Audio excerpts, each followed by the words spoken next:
এটার জন্য লড়াই একভাবে 24-এ শেষ হয়েছে, কিন্তু আজকে পর্যন্ত শাসনতন্ত্র বদলের যে আলাপ, সে আলাপ শেষ করতে পারে নাই ওরা।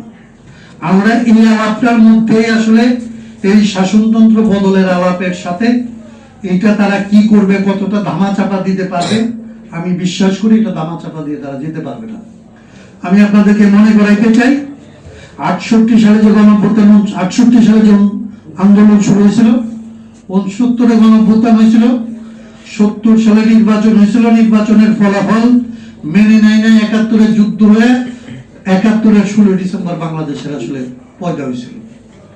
24-এ যে অভ্যুত্থান হয়েছে, যে সংবিধান এবং যে ধরনের সংস্কারের জন্য এই লড়াই এখন পর্যন্ত চলমান, যে সংস্কার করার জন্য আসলে সংস্কার পরিষদ, এর জন্য গণভোট এবং আসলে জাতীয় সংসদ নির্বাচন হয়েছে, এই সংসদ যদি এই কাজ করতে ব্যর্থ হয়, আমি পরিষ্কার করে বলতে পারি যে আজকে আমরা কতজন এটা ব্যাপার না, এই বাংলাদেশে 71-এর মতোই আরেকটা ঘটনা ঘটবে। এটা 71 হবে না, হয়তো 71-এর প্রয়োজন পড়বে না। করোনা বা যে কোনো ভাইরাসের এগেইনস্টে ফাইট মানি ব্যাকট্রলের লেফট রাইট। কিন্তু 70-এর নির্বাচন যেরকম শেষ না, এই নির্বাচনই শেষ নির্বাচন না, এই সংসদ শেষ সংসদ না, এবং এইটা না করে এইখানে জনগণকে ধোঁকা দিয়ে এই অভ্যুত্থানকে তারা কবর দিয়ে দিতে পারবে, এটা আমি বিশ্বাস করি। এই অভ্যুত্থান চলবে, অভ্যুত্থান চলমান, এবং এই অভ্যুত্থানে আজকাল নতুন মাত্রা যোগ করার কথা আমি আপনাদের অনুরোধ করতে চাই। আমি অনুরোধ করতে চাই জয়দীপের কথা ধরে, যে আমরা যারা আসলে সংস্কারের ব্যবহার করার জন্য, সংস্কারের নেতৃত্ব দেওয়ার জন্য না, কেবলমাত্র যে সংস্কার আমাদের এটা ভেঙে আমরা এই গাড়ি বানানো, বাড়ি বানানো, টাকা বানানোর জন্য না, যারা সত্যিকার অর্থে জনগণের পরিবর্তনের জন্য সংস্কার চাই, তারা এখানকার সংবিধানের সংস্কার করব, এখানকার অর্থনীতির সংস্কার করব, এখানকার রাজনীতির সংস্কার করব, এবং এইখানকার জনজীবনের যা কিছু আসলে মানুষের সাথে মানুষের যে মর্যাদার জন্য যে সাংস্কৃতিক সংস্কার দরকার, সেই সাংস্কৃতিক সংস্কার করব।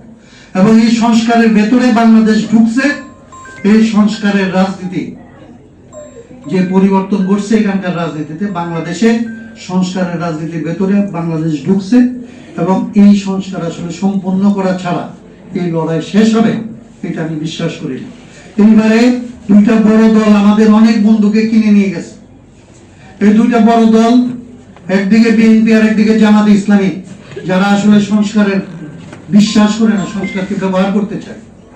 বিএনপি সংস্কার তো আমি বললাম যে তারা আসলে গণতন্ত্র মঞ্চের সাথে ঐক্য করার জন্য 31 দফা করছিল, আর অভ্যুত্থানের পরে আমাদের তরুণদেরকে দখল করার জন্য জামাতে ইসলামী সংস্কারের আলাপ শুরু করছে। এখানকার তরুণদেরকে বিভ্রান্ত করার জন্য, এখানকার তরুণদেরকে তাদের পকেটে নেওয়ার জন্য তারা সংস্কারের রাজনীতি করছে। তারা তো সংস্কারের কথা 5 তারিখ পর্যন্ত বলে নাই। বিএনপি তো ওই 22 সালের অগাস্টে বলছিল, অন্তত 23 সালের অগাস্টে, কিন্তু এরা এটা কোনোদিন বলেও না।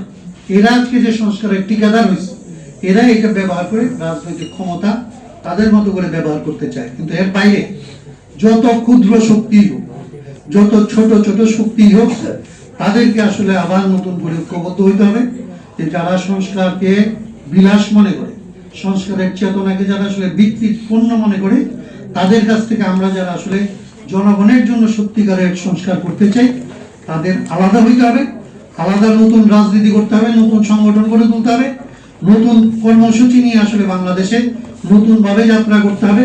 এবং এই যাত্রা করার জন্য, শপথ নেওয়ার জন্য 10 এপ্রিল হচ্ছে খুব গুরুত্বপূর্ণ একটা দিন, এবং এই 10 এপ্রিলের মধ্যে আমরা এই শপথ নেওয়ার জন্য সমস্ত রাজনৈতিক শক্তি, এই দেশে যারা প্রতারিত হয়েছেন, সেই তরুণদেরকে, সেই বন্ধুদেরকে এবং সবাইকে, এই প্রতারিত অংশকে ঐক্যবদ্ধ হয়ে নতুন রাজনৈতিক সূচনা করার জন্য আহ্বান জানি। এতক্ষণ ধরে যারা আমাদের কথা শুনছেন এবং যারা এখানে উপস্থিত হয়েছেন, তাদের সবাইকে কৃতজ্ঞতা জানিয়ে আমার কথা শেষ করছি, এবং একই সাথে সবার সমাপ্তি ঘোষণা।